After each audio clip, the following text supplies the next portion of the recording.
اچھا، میں یہ عرض کر رہا تھا کہ ٹاکسک پیپل میں آپ نے مختلف قسم کے لوگوں کی نشاندہی کی، اور کچھ ایسے جملے ہوتے ہیں ثاقب بھائی جو کہ ہماری سوچ کا محور بن جاتے ہیں، اور ان میں ایک جملہ یہ ہے کہ ایک چپ تے 100 سکھ.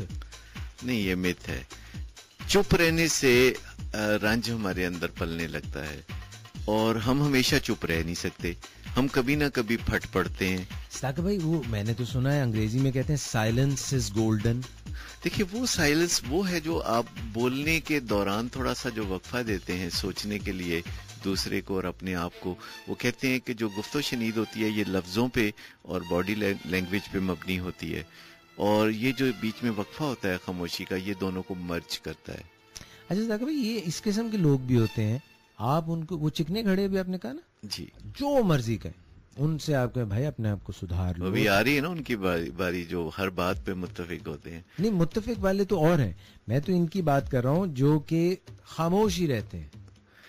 یہ گونگے ہوتے ہیں جنہیں کلیمز کہا جاتا ہے. یہ سب سے مشکل لوگ مجھے یہ لگتے ہیں، جو کہ آپ اتنی لمبی چوڑی بات کریں وہ آپ کو کوئی جواب نہیں دیتے، وہ چپ رہ کے وہ ٹک ٹک ٹک ٹک دی دم دم نہ کشی دم، وہ والی بات ہوتی ہے، ٹک ٹک دی دم دم نہ کشی دم. اور گھر میں بھی ایسا ہوتا ہے کہ کئی بچے جو ہوتے ہیں جب ماں باپ ان کو کوئی چیز سمجھانے لگتے ہیں وہ آگے سے بولتے نہیں، چپ، بالکل چپ. وہی ایک چپ 100 سکھ. لیکن دوسرے کو اس سے غصہ آتا چلا جاتا ہے اور اس سے معاملات حل نہیں ہوتے.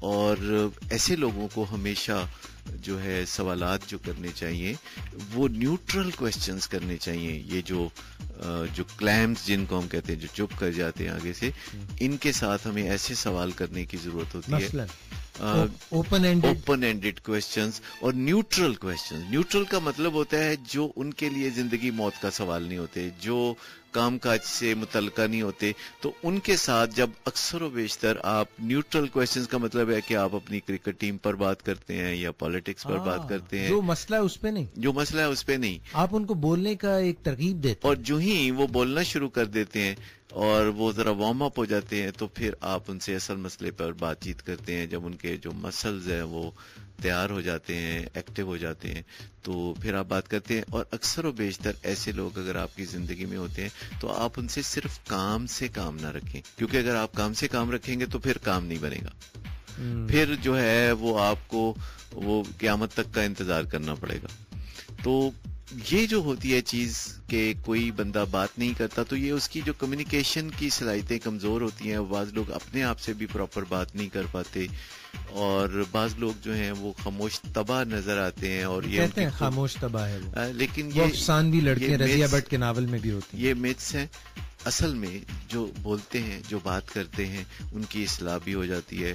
وہ دنیا کے سامنے اپنا دل کھول کے بھی رکھتے ہیں، وہ دنیا کے ساتھ کنیکٹ بھی کرتے ہیں، اور زندگی کی جو کوالٹی ہے وہ ایکچولی ہماری گفتگو کی کوالٹی کے ساتھ ساتھ نظر آتی ہے. اس طرح جو خاموش طبع لوگ ہوتے ہیں ان کو ضرورت ہوتی ہے کہ ان کو یہ احساس دلایا جائے کہ وہ کر سکتے ہیں.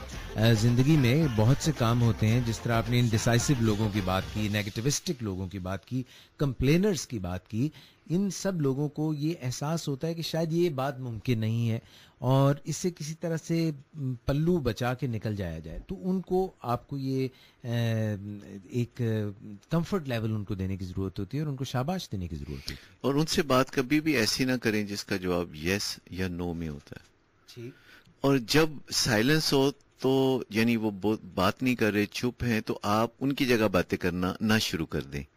یعنی پھر وہ جو خاموشی ہے اس کو آپ نہ توڑیں، انہیں ہی توڑنے دیں. اور اس دوران جو اگر خاموشی ہے تو آپ اس کو برداشت کریں، کیونکہ بعض اوقات سائلنس بہت ڈریڈ فل ہو جاتا ہے، بہت تکلیف دہ ہو جاتا ہے. لیکن اگر آپ آسانی کی خاطر وہ جو کہنا چاہتے ہیں کہہ نہیں پا رہے، آپ وہ خود کہہ دیتے ہیں، ان کا مسئلہ حل ہو گیا، تو پھر گزارا چلتا رہے گا. تو بہتر یہ ہے کہ آپ ان کا یہ جو سٹانس ہے کہ جیسے وہ بہت سادہ ہیں تو وہ ان کو تو کچھ سمجھ ہی نہیں ہے تو وہ کچھ کہہ ہی نہیں سکتے، وہ تو سہمے ہوئے ہیں، یہ جو سٹانس ہے اس میں سے نکالنا ان کو بہت ضروری ہوتا ہے. اور یہ ہمیشہ ان کی ہی ذمہ داری ہے کہ وہ اپنا جواب دیں. اور آپ ایسے لوگوں کو بھی یہ کہہ سکتے ہیں کہ اگر آپ کو زبانی بات کرنے میں مشکل پیش آ رہی ہے تو آپ لکھ کے دے دیں. لکھنا ہمیشہ اس سے بھی مشکل ہوتا ہے تو آئندہ وہ کہتے ہیں نہیں میں زبانی بتا دیتا ہوں. صحیح. تو پھر جب آپ کسی کو موت دکھا کے بخار دیتے ہیں تو وہ لے لیتے خوش ہو جاتا ہے. اچھا طاہر بھائی یہ ایک قسم جو ہے ایسے لوگوں کی جو کہ زندگی میں دوسروں کے لیے مشکلات پیدا کرتے ہیں. ایک آپ نے بتایا تھا کہ ہاسٹل ایگریسو جارحانہ لوگ ہوتے ہیں اور وہ ٹینکس کی طرح ہوتے ہیں. جس طرح یہ فوج میں بری فوج میں ٹینکس جو ہیں وہ ہر چیز کو روند کے چلے جاتے ہیں. اسی قسم کی ایک اور قسم بھی ہوتی ہے اور وہ بلڈوز کر دیتے ہیں. وہ آتے ہیں اور چھا جاتے ہیں اور وہ دوسرے کو بالکل دیوار کے ساتھ لگا دیتے ہیں. بلکہ میں تو کہوں گا کہ ان کو جو ہے نا تسکین اس چیز میں ملتی ہے کہ دوسرے کو یہ WWF کی ریسلنگ نہیں ہوتی ورلڈ فیڈریشن کی اٹھا کے چت کر کے اوپر they try to put their foot on their face.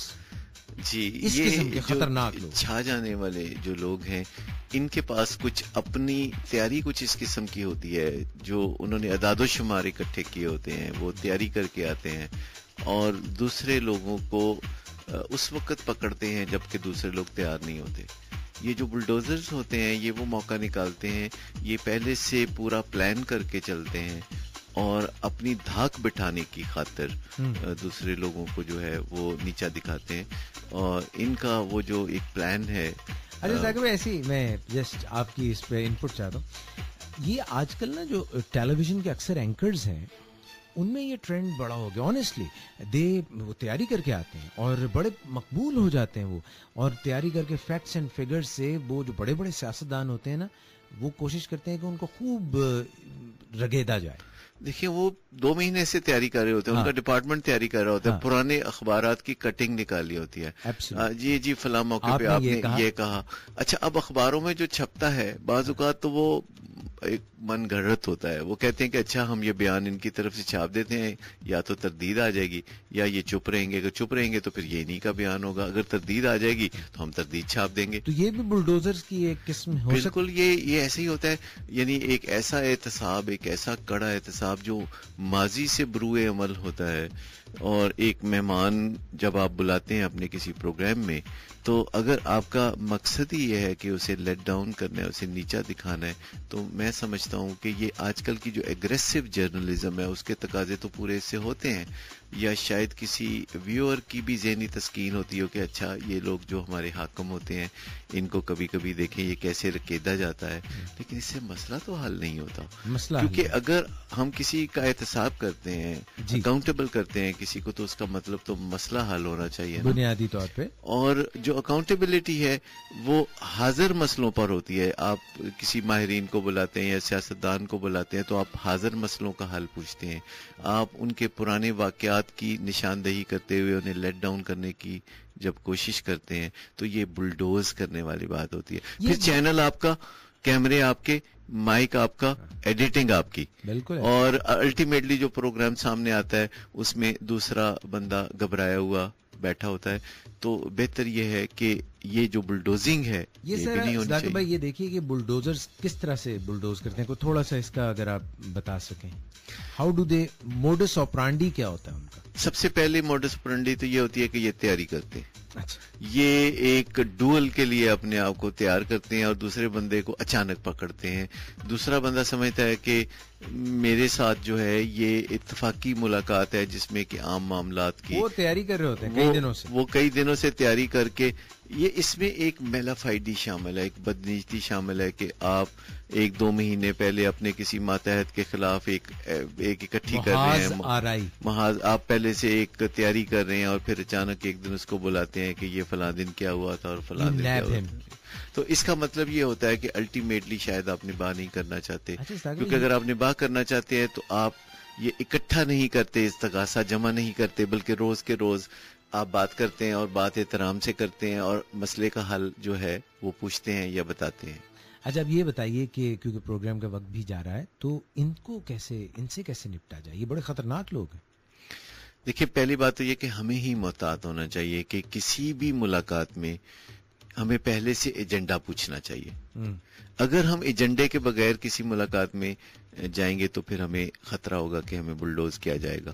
لیکن اگر آپ ایجنڈا پوچھتے ہیں، جیسے آپ کسی اینکر پرسن کے پروگرام میں جاتے ہیں تو آپ ان سے پوچھ لیتے ہیں کہ آپ ذرا ٹینٹیٹیو کویسچنز بتا دیجئے، آپ کا جو پروگرام ہے اس کے مقاصد کیا ہیں. پھر پچھلے ان کے جو 1-2 پروگرام ہے اگر آپ نے نہیں دیکھے تو دیکھ لیجئے تاکہ آپ کو اندازہ ہو جائے. پھر ان کے مزاج کے بارے میں آپ جان لیں. اور اگر آپ کسی ایسے پروگرام میں جاتے ہیں تو آپ بھی تیاری کر لیں، کیونکہ جو اینکر پرسن ہوتے ہیں وہ تو تیاری کر کے آئے، تو آپ اپنی بھی تیاری کر لیں. اور بعض اوقات آپ کاؤنٹر کویسچن جب کرتے ہیں کہ جن باتوں کا وہ تذکرہ کر رہے ہوتے ہیں تو آپ بھی ان کے حوالے سے 1-2 ایسی باتیں کر دیں تو وہ جھاگ کی طرح بیٹھ جاتے ہیں. تو ایسا کوئی مشکل مسئلہ نہیں ہوتا. جو بلڈوزرز ہوتے ہیں اگر وہ تیاری کر کے آتے ہیں اور آپ بھی تیاری کر کے آتے ہیں تو وہ بہت جلد، میں آپ کو بتاؤں کہ جو لوگ طاقتور ہوتے ہیں ان کی بھی ایک کمزوری ہوتی ہے، اور جو لوگ کمزور ہوتے ہیں ان کے اندر بھی ایک طاقت ہوتی ہے.